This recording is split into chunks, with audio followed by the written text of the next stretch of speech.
We've made it to the new millennium. Welcome back to the channel. We are now in the 2000s. I'm talking about my favorite films in the Criterion Collection that I own that came out in the year, in the decade, which was the 2000s.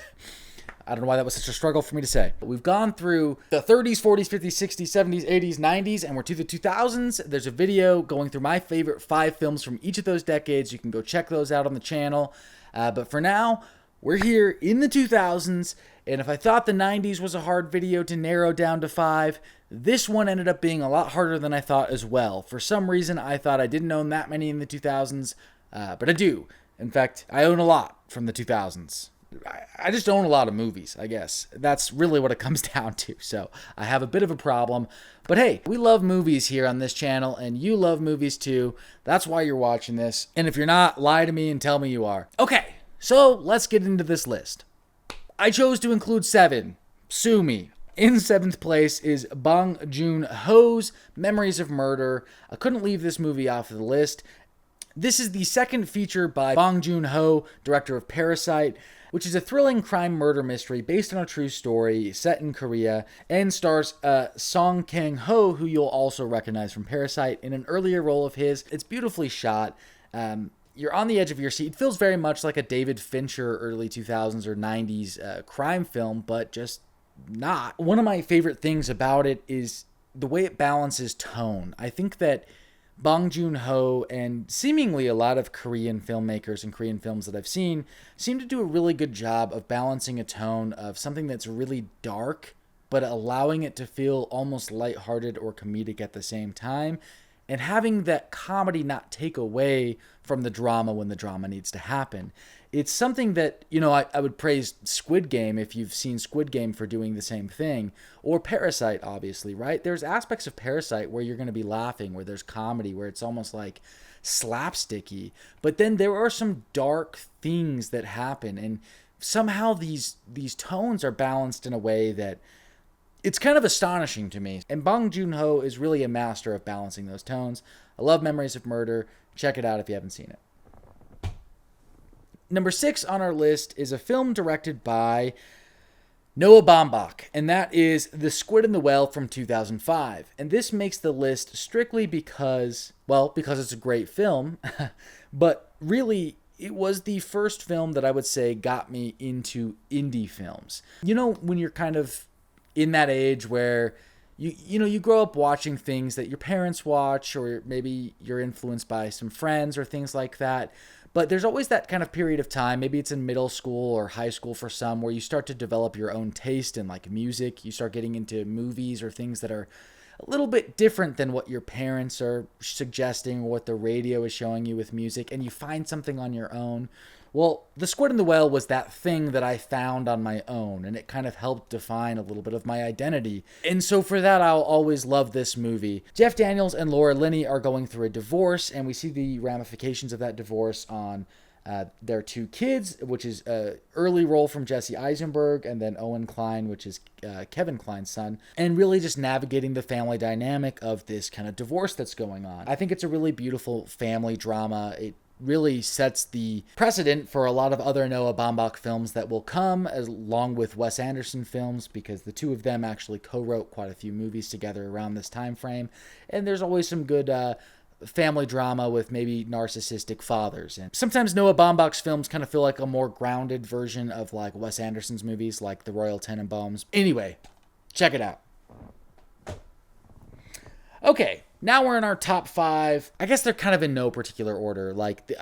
There's so many great films from the 2000s that I love. This is Ghost World. Oh my God. Terry Zwigoff film. It stars the little girl from Hocus Pocus grown up, forgot her name, and Scarlett Johansson and Steve Buscemi. Thora Birch, by the way. I should be respectful and actually say it. This movie came out in 2001. It's a film about that transitional period when you're graduating high school and you're figuring out what you want to do with your life. And so it's very much about like the meaning of life, but through the lens of someone who thinks they have it all figured out at the age of 18, but really just doesn't. And so it's that kind of in-between space, bit of a coming-of-age story, but I love the parallel of Thora Birch's character and Steve Buscemi, who's someone who is much older in life who is also kind of living in this ghost world, if you will, having a very strong sense of identity, but not necessarily fitting in or finding their place in the world. So there's a lot of really great social commentary in here. This movie did make my top 10 movies that you should buy in the Criterion Collection list. So you can hear more of my thoughts there or go to Letterboxd and read more about it. But I found this film to be really delightful, and honestly, it left a huge impact on me. So check it out.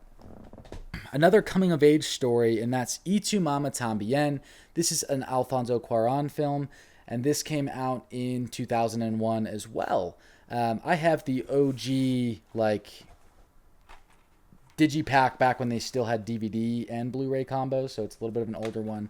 The newer version of this is more slim, which kind of makes me want to upgrade, even though it's not an upgrade because it's still just a Blu-ray. Anyway, I'm going off on a tangent here.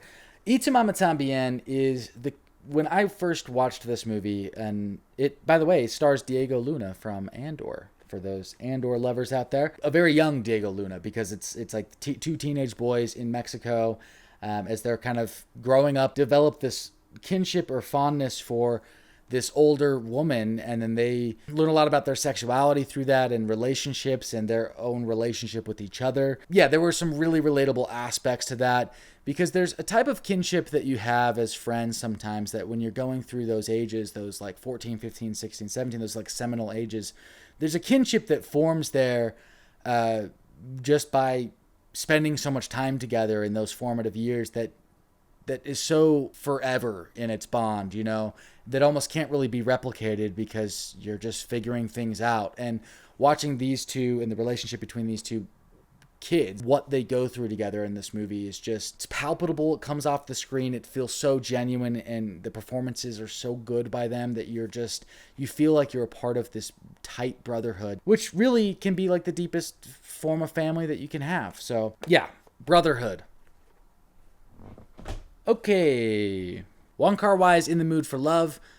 Beautiful movie. Came out in the year 2000. One of the most magnificent portrayals of the feeling of love that you can have. I mean, the movie, it's called In the Mood for Love, but I think you could really say, this represents the mood visually of what it feels like to be in love, or to want, not be able to have, but to have the purest connection where all you're thinking about is this one person, to the point in which every other intermediate scene is cut out that doesn't involve both of these people. And so the movie's fragmented. It almost feels like recalling memories of love, memories of someone that you just were so deeply affectionate for. Everything else in the world is forgotten because all you see is the moments together. And so this movie is a beautiful portrait of that. I love it, and I recommend it to anyone who has never seen it. It's a masterpiece. It really is. But I had to put a Wes Anderson movie on this top 5 list, or top 6 or 7, whatever we're at here. I'm on number 2, and this is, well, I don't want to say any spoilers for my upcoming Wes Anderson ranking video, which I'm going to do soon. But this is The Life Aquatic with Steve Zissou. Came out in 2004.